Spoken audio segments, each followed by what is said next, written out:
Millions along the East Coast rattled by aftershocks after a 4.8 magnitude earthquake on Friday.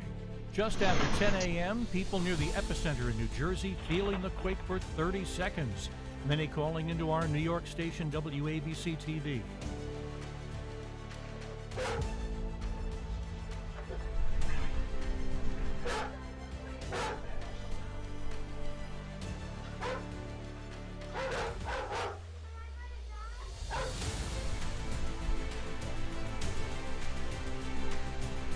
Is this an earthquake? Yo, is this an earthquake? Yo, what the f? Yo, am I in an earthquake? Just 2 days after the world was stunned by that catastrophic earthquake in Taiwan comes a quake right here in New York City. At 10:23 a.m., the Big Apple was rattled by a 4.8 magnitude earthquake with tremors felt up and down the East Coast from Philadelphia to Boston. Stephen Fabian has more on the quake that shook 42 million people. New York City was stunned by a 4.8 magnitude earthquake that rattled the nation's largest city. The entire building just moved. This is crazy. Earthquake just shake Manhattan just now. At the United Nations headquarters, the tremors interrupted a Security Council meeting on Gaza.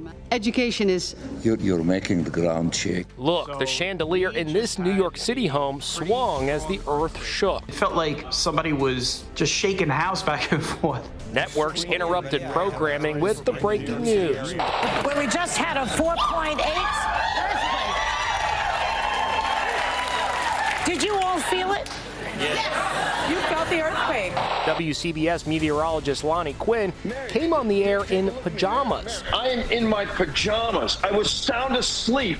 It woke me up out of my bed here in Westport, Connecticut. I've been born and bred in Connecticut, and I have never felt anything like this. Fox Business Channel studio shook during a live interview. I've got to cut it short because something very unusual has just happened here in the New York area. Really unusual. The earthquake's epicenter was in Lebanon, New Jersey, about 50 miles west of Manhattan. All of a sudden, you heard boom, and the whole building started shaking.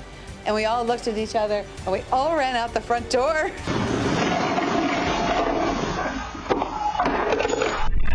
This mom was feeding her baby when she had to drop everything and flee. Ring cameras at this house, 15 miles from the epicenter, captured the terrifying moment. And this was the scene at a New Jersey coffee shop as patrons reacted in fear.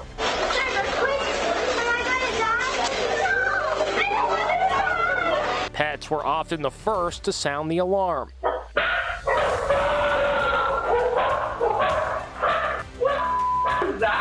Residents of this multi-family home in Newark were evacuated because it was leaning into the house next door. This is the biggest one, the strongest one that has been on that fault line in 240 years. So you're talking before even George Washington was president, before he got sworn into office. The Statue of Liberty was closed as a precaution, but there are no reports of damage to the city's infrastructure. Still, the danger may not be over. New York Governor Kathy Hochul is warning there could be aftershocks to come. It could be over, but also there could be another effect, and we have to be prepared for that and warn New Yorkers to be particularly vigilant in the days following.